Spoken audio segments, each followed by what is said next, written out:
Pushing the word of sincerity and truth. It's the brother Barzal. I'm the brother Shalimar. Yeah, we just want to do a lesson going into how in the end it shall speak.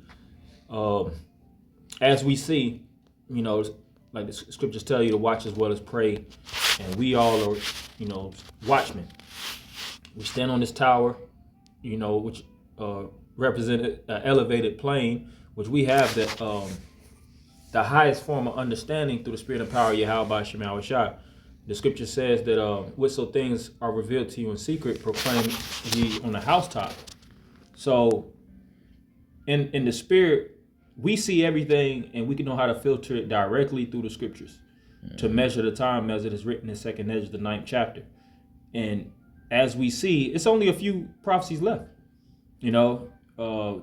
Russia is constantly in talks with WW3, World War III. World War III is constantly trending. You see the situations with Syria. I think they're losing more control over the rebels. I think they had Aleppo just got taken over. Certain critical cities are being pretty much taken down. Iran is constantly in talk, is constantly in the news. Israel is constantly in the news. The United States of America, as far as the conflict with Russia as a third party, which they're speaking about America being a proxy, it being pretty much a proxy war. I forgot what individual or representative of Russia was speaking about that. That's in the news. They was just now speaking about, which I've seen seen a video earlier today about when this President Trump gets inaugurated, there's going to be a massive sickness outbreak. Now, we don't know if that's going to be actually true, but nonetheless, there's a lot of eyes and ears that's being pinned towards the end. Mm-hmm. Everybody's in high speculation on what's the next major catastrophe, what's the next major black swan event, what direction is it going to come from? Is it going to come from China? Whether it's going to be a sickness outbreak? Is it going to come from the Middle East, just being an full scale war to break out? We just had a few days ago with I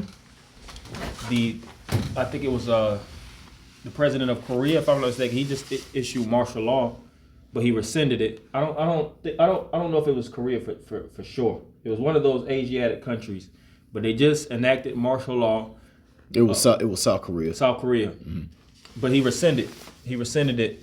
But nonetheless, we just seeing we see the tempo of the spirit or the frequency of these prophecies constantly jumping. And as we filter through the scriptures, we see prophecy is jumping out the pages, man. Oh yeah. So you can't speculate or try to avoid or say nah, maybe nah, or doubt. Have all these different second notions of thought, because everything that we've been saying, starting off with the apostles and elders on down for decades, we're seeing at this point now, and we've been seeing it for years, of course, but at this point now, it's literally an overwhelming amount of prophecies that's just going on. And the ones that haven't came to pass, we can see them. We can see everything closing in. Mm-hmm. It's a lot of push of the mark of the beast.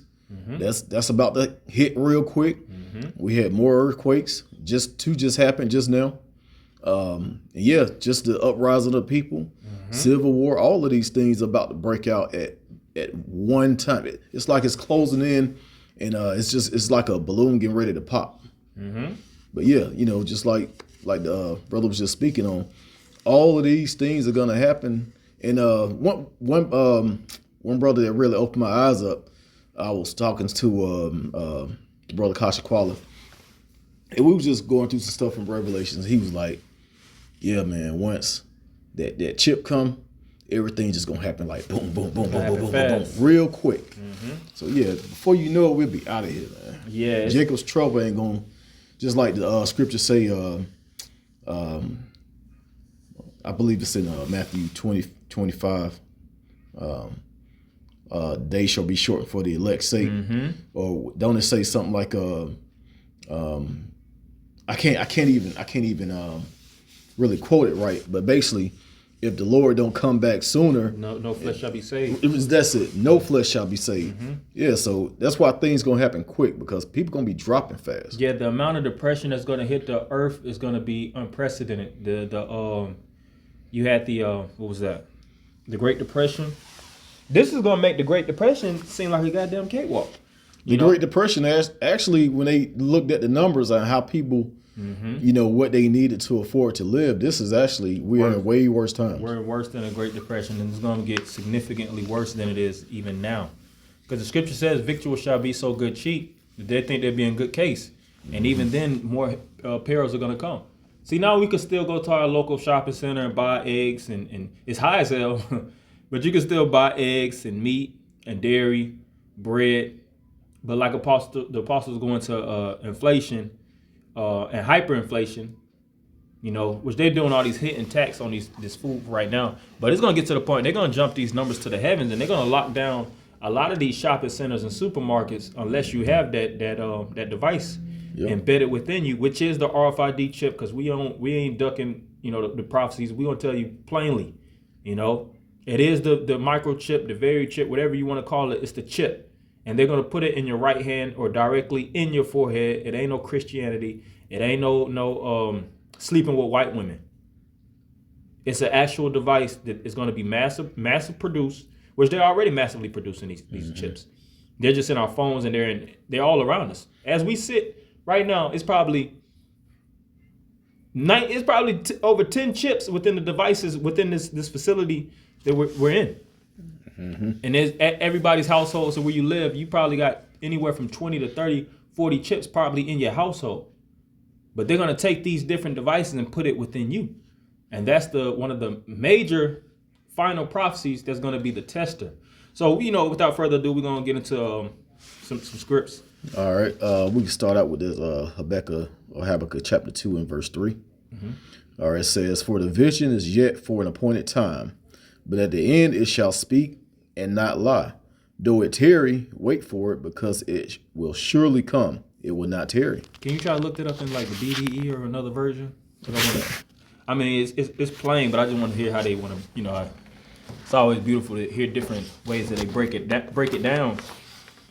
But yeah, it says the vision, which these visions were given unto Habakkuk. They were given to Jonah. They was given to Isaiah. They was given to Jeremiah. Yahushua, of course. All the prophets and the men of the Lord, they were known as seers, as the apostles always say. And they seen these visions thousands of years ago. Here it is, we're all the way in the book of Habakkuk. These are BC times, before Christ, or as some scholars say, before the Common Era. So yeah, this is all the way back then, and we can go to these ancient scripts and speak in reference to these things taking place in modern times, showing that we are the prophets, because the prophets are subject unto the prophets. Do we actually lay down and get these visions and write them down? No. So how are we prophesying? Because we can take these visions from Habakkuk, Jeremiah, Isaiah, Ezekiel, and we can interpret them. And a lot of these prophecies, they couldn't even interpret. Isaiah, when he was going through a lot of the prophecies, he was going into ancient Babylon, and a lot of those prophecies did matter of fact, can you get John 10 and 10? Revelations 10 and 10. Okay. A lot of those prophecies did take place in those times. In context, those prophecies were somewhat fulfilled. But however, in these latter times, these prophecies, like the virgin daughter of Babylon. So you got to go all the way back to the archaic prophecies in Babylon from Jeremiah and Isaiah, and they take place in the virgin daughter of Babylon, because what? Kingdoms don't die, they just transfer. You see? Mm-hmm. But they thought that actually it was talking about ancient Babylon, which it was talking, the prophecies they were writing down were talking about ancient Babylon. However, it's also talking about modern Babylon. So that's the power of these prophecies. And through the spirit and power of Yahweh Shema Shah, we take this information and we like the scripture says, make it plain upon tables, so he may run that readeth it. The difference with us, we can take what's written and apply it to modern day things that's going on, actual prophecy that's going on, just like how we applied, of course, starting with the elders and apostles, breaking down, doing these breakdowns on the chip, how it was applied to the chip, the mark of the beast. Also, the Lord just gave us the tools, the blue letter, the apocrypha. He just gave us tools to actually come back to our lot, which is being prophets. And the Lord just pretty much got to open your eyes and put that spirit on you to do such, pull us out of the world. You actually gotta, you gotta be a certain type of spirit to really hate the world, because there's so many people that's in love with this world. Yeah, but just having hard times in life, even if you had easy times over here in Babylon and shit was just given to you, the Lord can still put it where you'll be able to see exactly what everything is for what it is. Yeah, you gotta. Did you give it that in Revelation? This is Revelation chapter 10 and verse 10. It says, "And I took the little book out of the angel's hand and ate it up, Slakia, and ate it up, and it was in my mouth sweet as honey. And as soon as I had eaten it, my belly was bitter." Yeah, so that's the understanding, because when you first hear this word, you hear about the kingdom of heaven, you hear about the prophecies, you hear about the history, you learn you're an Israelite, and it's sweet. But when the longevity of this walk, the sufferings, the hardships, understanding that you may have to die for this. Your family denying you, people looking at you like you're crazy, only having a few select men that you could talk to, and certain things that you just have to go directly unto the Lord about. That's the bitterness of this truth. That's why some people, they'll come in the truth, like Cypher on the Matrix. He was in the truth, but what he wanted to go back to the Matrix because of like the brother Shalomar was saying, the funness, the ability to be socially accepted, or conformist, which the scripture tells you in Romans the 12th chapter, be not conformed, but be transformed through the renewing of your mind. So we're spiritually transformed, so we don't really match the form of this world, which is it makes you feel misplaced, and nobody wants to feel misplaced, But we understand that we're on a high mission, and we have a heavenly objective, and we take this mission honorably. But in the flesh, it still is taxing. It's taxing on the mind, That's why John said it, how it was bitter, because what he said, in his belly. After you digest, and it settles, you're like, yeah, this isn't an easy walk. You see why certain people couldn't make it, for the longevity of this thing, or you see why certain people fell off after so many years, and it takes faith, it takes being a man of hope, to continue on to the end. You got it. Yeah, I just wanted to get this precept because you had just mentioned it. This is St. John chapter 3, and I'm going to start at verse 19. It says, "And this is the condemnation, that light is coming to the world, and men love darkness rather than light, because their deeds were evil." So yeah, you pretty much, it's like we was just saying, the Lord has to put the spirit on you in order for you to see what's going on, understand prophecies, understand the scriptures. Even if you don't understand the scriptures like that, still you can see prophecy taking place. If you really dig into it and then start applying it to the scriptures, or watching, the Men of Great Millstone or other groups that teach the similar doctrine, and it started making sense to you, the only thing you can say outside of this is the truth is the Bible is incorrect. I'm gonna go back into the world. Even then, you'll still see that the world is corrupt. You'll still see that the Bible is telling the truth. So, I just don't understand some people. They get this thing, some of them even teach, and just go back and just turn around back, go back. A dog return to his vomit. And see, this is the ultimate test. The spirit of basically conquering the world, You know, because the scripture said the world was made for our sakes. So naturally, as a fleshly being, we were created from the elements of the world. As you see people, you relate to them. You know, you develop a connection. You see all the amount of things that you could do. We're really designed to enjoy the world by nature. By nature, as a human, you're supposed to enjoy life. You know, the scripture says there's no greater thing for a man to eat, drink, and to enjoy the fruits of his labor. You know, but the duality, I guess I could use as a term, is we're on a mission. When Yahweh Shah was here and the disciples, they were in the most beautiful place in all of the world, in the Middle East. You know, now of course they were in captivity, and they weren't able to enjoy the goodly pleasant things. You know, but nonetheless they were in a very, very a high vibrational region. But when they was there, were they taking vacation and, you know, and living their best life? No, because they understood that they were in pretty much in the mouth of their oppressors. You know, and it was only one way to get out of that, and it was through the spirit and power of Yahweh Shema Shah. They understood clearly that they were in subjugation, and that through the spirit and power of the Lord, they were to be to overcome. You know, you got it on. Yeah, they understood. People just don't understand now. You know, they trust in oppression. Yep. You know, even people know damn well this dollar ain't shit now. But they still trying to, you know, put hope in this place. Yeah, they know the elites is ruling over them. They know that this is wicked, Jesuit, satanic individuals, Masons. Like the floodgates of information have been bust wide open through the Urim and Thummim, through the internet.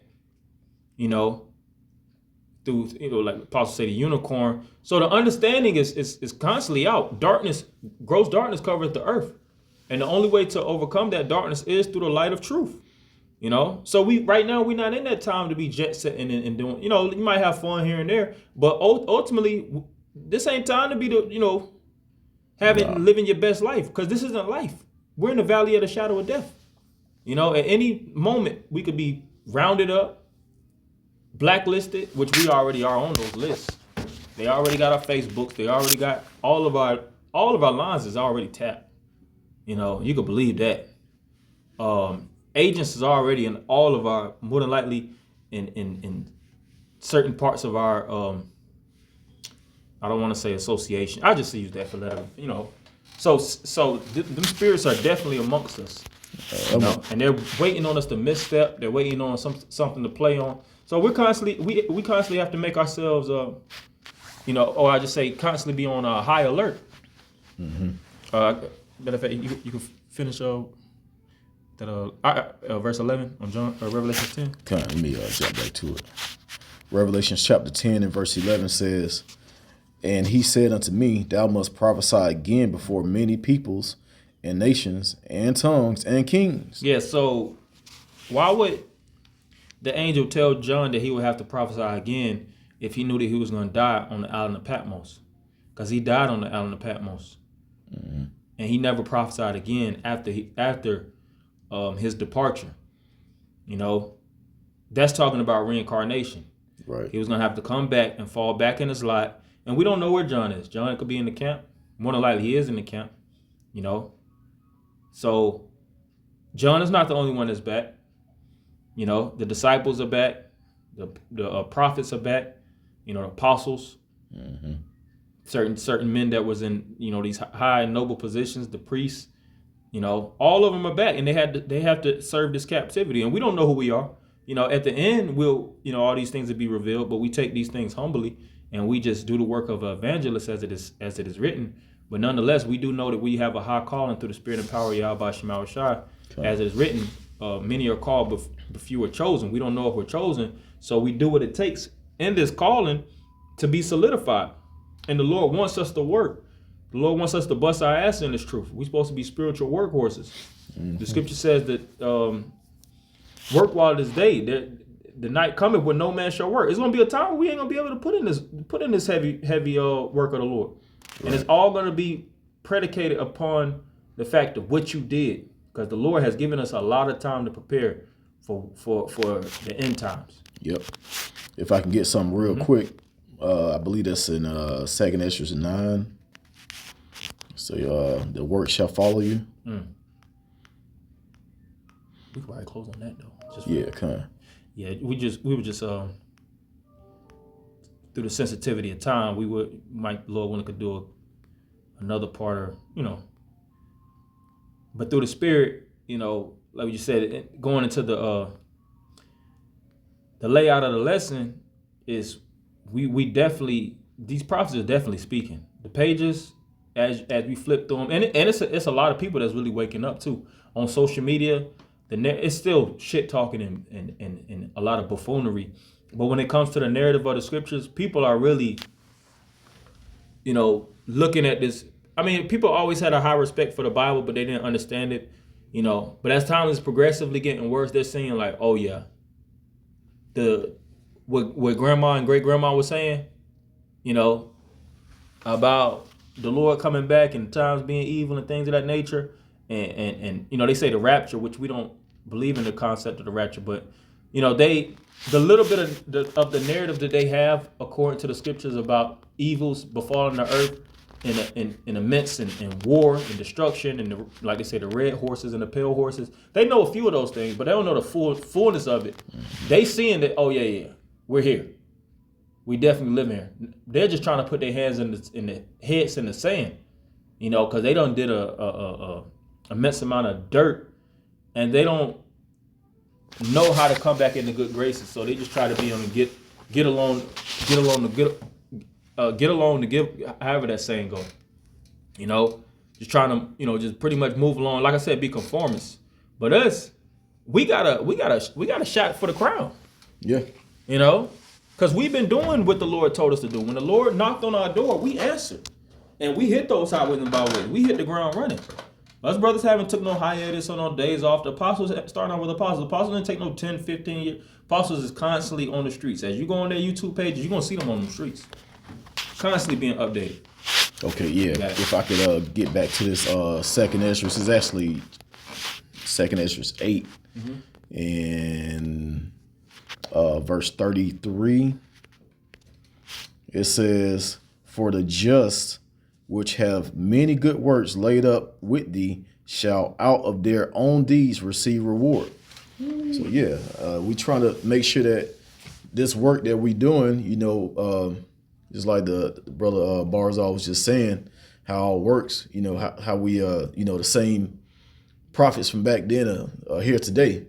So Lord's willing, even back then up until this day, if we with those men, our works are still following us. Yep.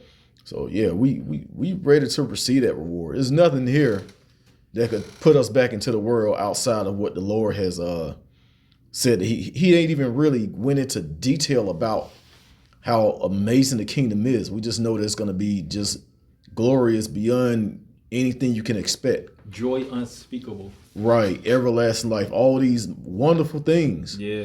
That right there, not knowing exactly what you headed to, just having faith that you're going to receive something way better than anything that's on the planet right now. That's real heavy. Because it's a lot of, it's some amazing stuff on the planet now. It's a lot of amazing some beautiful places you can go. We'll never be able to enjoy. Right. We'll never be able to get a chance at it. But on the other side, man, we're going to be blessed everywhere we go. And we're going to be able to fly. We're going to have spiritual power. We ain't got to pay and wait in line. Like Atlanta, you got Hartsfield. This is the biggest airport, or the busiest airport, if I'm not mistaken, in the world. Busiest airport in the world. So you already know when you go there, it's traffic galore. You're already stressing to get on the plane. You got to get on the plane. We just not talking about it earlier.